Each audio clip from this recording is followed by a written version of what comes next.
There's a moment most of us know. You're in a room, or you should be, and you realize that nobody thought to put you there. Not because you were rejected, because you weren't considered. The list was made. People were called. You were not among them. That silence carries a specific kind of weight. It sounds like maybe they're right.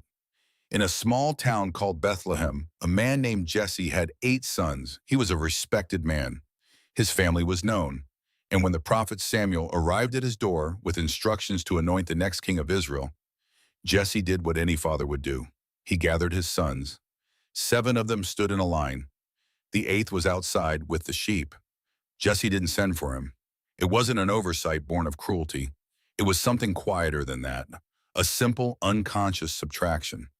When Jesse thought about which of his sons might be relevant to a visit from a prophet, David's name didn't rise to the surface. That tells you something about how David spent his days. Samuel looked at the eldest son first. His name was Eliab. Tall, presence, the kind of man who fills a room. Samuel looked at him and thought, surely this is the one. God said no. Do not look at his appearance or the height of his stature. Man looks at the outward appearance, but the Lord looks at the heart. One by one the sons of Jesse passed before Samuel. One by one the answer was the same. 7 sons, 7 no's. Samuel looked at Jesse and asked a question that must have felt strange to ask, are these all your sons? Jesse paused.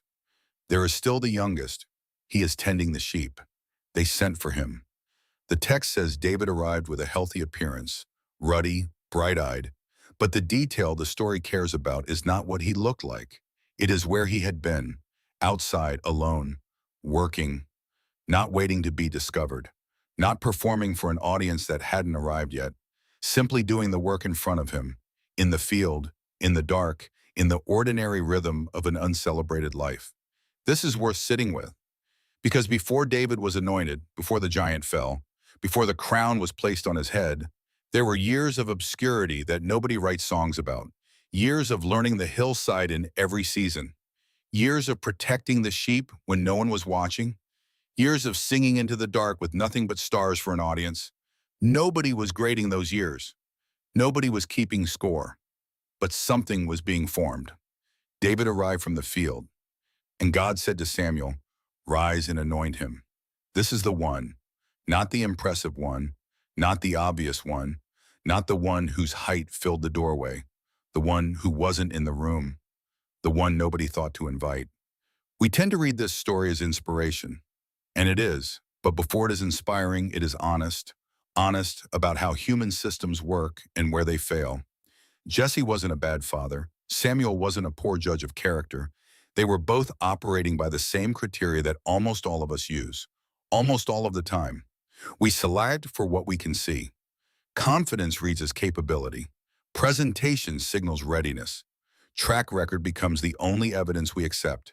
And the people whose gifts live below the surface, the ones who haven't had the stage to prove themselves, who are still out in the field, still doing the quiet, unglamorous work, they tend not to make the list, not because they were rejected, because they weren't considered. There is something God says in this story that changes everything. Not I choose David because of what he will become. Not I choose David because of his potential. But I see what is already there in the part of him that no one else was looking at. The preparation wasn't waiting for the anointing to begin. The preparation was already complete. Everything David would need. Patience formed in long nights alone. Courage built one quiet act at a time. A relationship with God cultivated in a field with no one watching. It was all already inside him. He just hadn't been in a room yet where anyone recognized it. Samuel anointed David that day, and then David went back to work.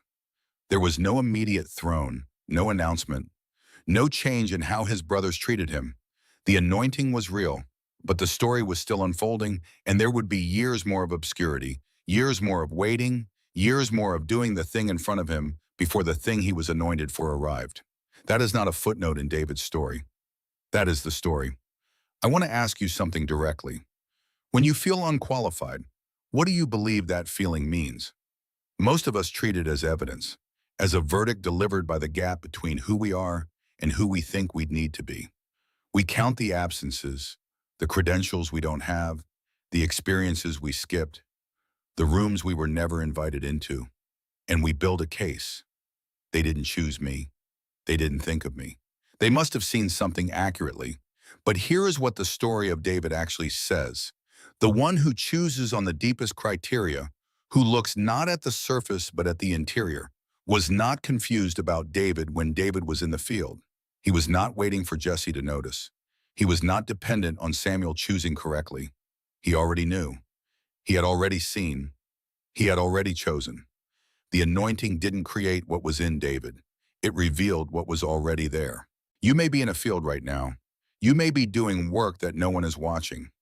Work that doesn't get you into rooms or onto lists or into the conversations where things are decided. That field is not a mistake. What is being formed in you in the obscurity, the patience, the depth, the integrity of a life lived faithfully with no audience, that is not wasted time. It is preparation. And you may not be in anyone's room yet, but you have never been outside of his sight.